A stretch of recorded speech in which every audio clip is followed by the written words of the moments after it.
सभी दर्शकों का सलाम दिल्ली न्यूज़ में हार्दिक स्वागत है। दर्शकों, आज हम बैठे हैं रोहिणी के दीप विहार में। दीप विहार में यहाँ पे काफ़ी विकास कार्य करवाए गए हैं और RWA ने यहाँ पे जो भी गली है, सफाई है और कई तमाम जो भी सुविधाएं हैं अपने लेटर हेड पे और अपने संपर्कों से विधायक या निगम पार्षद पे जगह जगह इन्होंने इस तरह की जो विकास कार्य की जो योजनाएं हैं, जो काम है, उनको लेके काफ़ी अपना मतलब कर्तव्य निभाया है। आइए जानते हैं हम यहाँ के प्रधान सरदार बलविंदर सिंह जी से कि यहाँ पे सरकार द्वारा, विधायक द्वारा क्या क्या कार्य करवाए गए हैं और क्या क्या कार्य अभी पाइपलाइन में है। नमस्कार जी। नमस्कार जी। बलविंदर जी, सबसे पहले हमारे चैनल में आपका हार्दिक स्वागत है। दीप विहार रोहिणी के सेक्टर 24 के पास में और ये एक तरह से पोस्ट कॉलोनी है, काफ़ी उभरती हुई और काफ़ी गति से यहाँ पर ज़मीनों के भी भाव बढ़ रहे हैं और क्या इसका सबसे श्रेय RWA को जाता है। तो यहाँ पर क्या क्या विकास कार्य चल रहे हैं? ऐसा है, सबसे पहले तो मैं शिवाजी सलाम दिल्ली न्यूज़ को धन्यवाद करना चाहूँगा, जो नए साल की हार्दिक शुभकामनाएं देना चाहूँगा। लोहड़ी और मकर संक्रांति की हार्दिक शुभकामनाएं देना चाहूँगा और आपका धन्यवाद करता हूँ जो आप हमारे बीच में आए और हमारे विचार सुनने के लिए आए। दीप विहार में क्या क्या विकास कार्य चल रहे हैं? ऐसा है, दीप विहार में इस टाइम सीवर लाइन का काम जो रह गया था उसका टेंडर हो गया है, टेंडर खुल गया है। टेंडर एक जैनको प्राइवेट लिमिटेड कंपनी को मिला है और अब इसका काम स्टार्ट होने वाला है। अच्छा जी, ये दीप विहार के अंदर या बाहर कितना एरिया है जहाँ पर सीवर डलेगा? पूरे दीप विहार में ही डलेगा। 8 ब्लॉक हैं दीप विहार के, पूरे 8 ब्लॉक का ही टेंडर है। अच्छा, ये जो टेंडर अभी पास हुए हैं इसमें मतलब RWA की क्या भूमिका रही है? ऐसे जी, RWA ही एप्लीकेशन देती है कि हमारे यहाँ पर ये काम नहीं है और इसके लिए ये दिक्कत है, पानी की निकासी नहीं है। पानी की निकासी ना होने से जगह जगह जल भराव रहता है। जैसे बारिश बाद में होती है, पहले पानी भर जाता है। अगर सीवर डल जाएंगे, पानी की निकासी हो जाएगी तो इससे निजात मिल जाएगी। और यहाँ पे सीवर के यहाँ पे सबसे पहले तो हमारे चैनल आपके कॉलोनी वासियों को हार्दिक शुभकामनाएं देता है कि यहाँ पे जो सीवर डलने का काम टेंडर पास हो गए, ये कॉलोनी के लिए, यहाँ के निवासियों के लिए बहुत अच्छा आने वाले समय में अच्छा रहेगा। और यहाँ पे जमीनों को लेके क्या आप सोचते हैं कि सीवर डलने के बाद में क्या उछाल आएगा? ऐसा है जी, जैसे सुविधा होती है उसी के हिसाब से रेट होता है। जब सीवर डल जाएंगे तो ये जो गलियों में पानी ना खड़ा होता है, हर रोड पे हो जाता है, जैसे बारिश आती है, निकासी की कमी होने के कारण वो भी ठीक हो जाएगा और सीवर लाइन से रेट तो बढ़ता ही है। हाँ जी, हाँ जी। अगर हम यहाँ पर साफ सफाई की व्यवस्था के बात करें, जिसमें नालियों की सफाई है, गलियों की सफाई है, उसको लेकर यहाँ पे क्या कार्य होते हैं? ऐसा जी, सफाई का तो इतना बुरा हाल है कि इतने हम निगम पार्षद, हमारे माननीय निगम पार्षद श्री आनंद आर्य जी को रिक्वेस्ट कर करके थक गए हैं, लेकिन उनके कान पे कोई जूं नहीं सरकती, ना वो सुनते हैं। बिल्कुल भी सफाई के तो बिल्कुल जीरो है यहाँ। अच्छा, पिछले 5 साल से यहाँ पे निगम पार्षद आपकी कॉलोनी का कोई जायजा लेने आए, कोई दौरा किया इन्होंने? बिल्कुल भी नहीं, कभी भी नहीं। मतलब पूरे सफाई में दीप विहार में एक भी कर्मचारी नहीं दे रखा इन्होंने?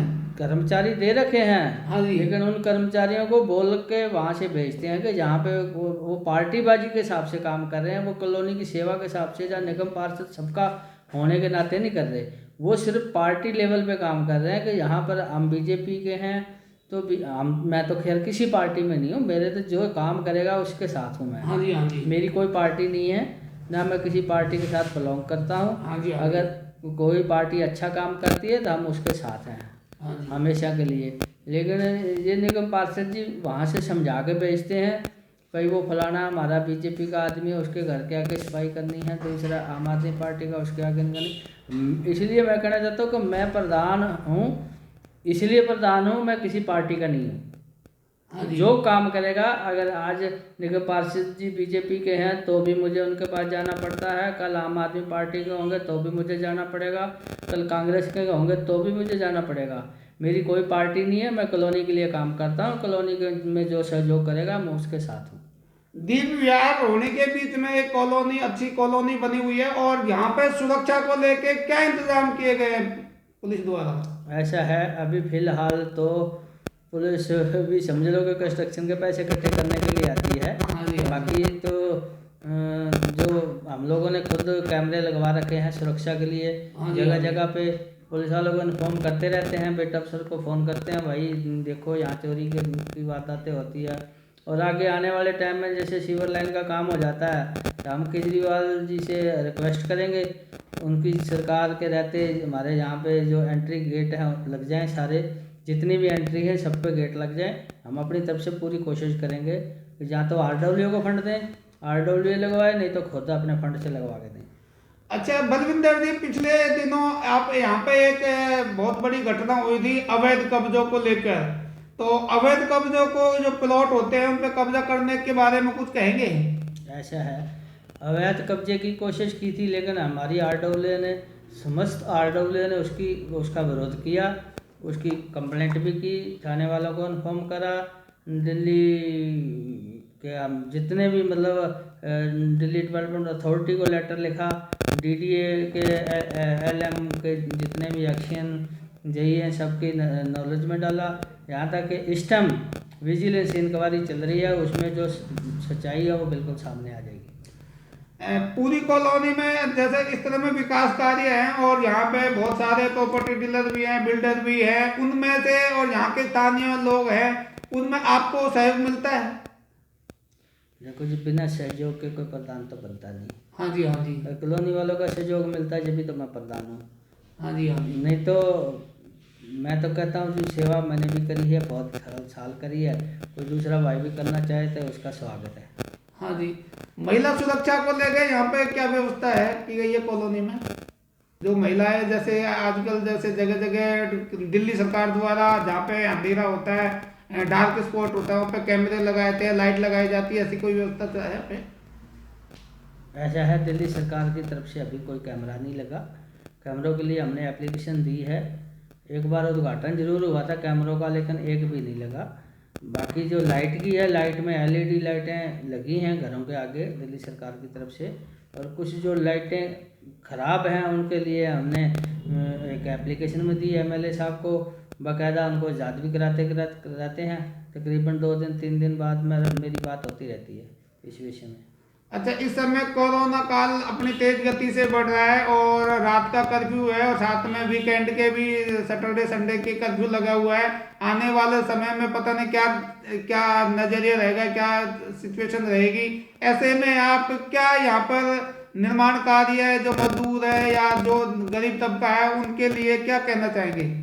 ऐसा जी, निर्माण कार्य तो मैं सरकार से रिक्वेस्ट करूंगा कि इस काम को ना ही बंद कराया जाए। दूसरा नंबर, जो हमारे काम करने वाले वर्कर हैं उनको मैं जो हाथ जोड़ कर रिक्वेस्ट करूंगा कि अपना ध्यान रखें, सैनिटाइजर वगैरह का यूज़ करते रहें, मुंह पे मास्क लगा के रखें, एक दूसरे से थोड़ी दूरी बना के अपना काम धंधा करें। काम धंधा बंद करेंगे तो ये बेरोजगार बेचारे कहाँ से खाएँगे? ये सारे बेरोजगार हो जाएंगे, लेकिन रोटी कहाँ से खाएं? जो आदमी रोज़ कमाता है और रोज़ खाता है उसके लिए दिक्कत हो जाएगी। लॉकडाउन ना लगे उसमें हम लोगों को सहयोग करना है कि हम लोग उसी तरीके से अपना रहन सहन करें। ये बीमारी तो आई है, बीमारियाँ आती रहेगी, लेकिन इस बीमारी के साथ ही जीना सीखना पड़ेगा सबको। तो हाथ जोड़ के रिक्वेस्ट है सबसे, एक दूसरे से दूरी बनाए रखें, सैनिटाइजर का इस्तेमाल करें, मास्क का इस्तेमाल करें। अगर कोई गरीब भाई जिसके पास मास्क ना हो, वो ना ले सकता हो, उसकी क्षमता ना हो, तो 24 घंटे मैं दीप विहार में अवेलेबल रहता हूँ।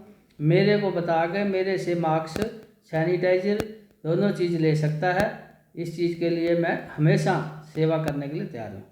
केंद्र सरकार ने सिख धर्म के साहबजादे हैं उनके 26 दिसंबर को बाल वीर दिवस की घोषणा की है, इस पर आप क्या कहना चाहेंगे?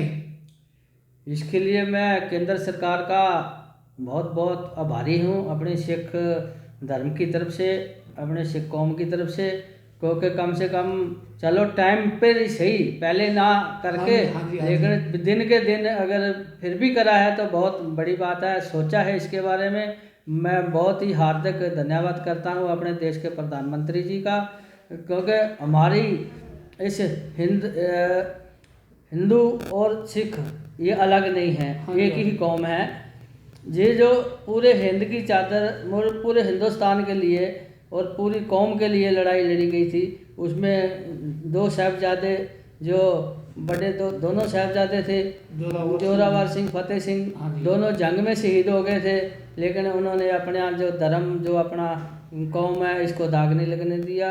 दूसरा नंबर, छोटे दोनों साहिबजादे दोनों ही नीया दे विच चढ़ाए गए। उन्होंने इन्नी मन्नी अपनी सिख कौम को दाग नहीं लगने दिया।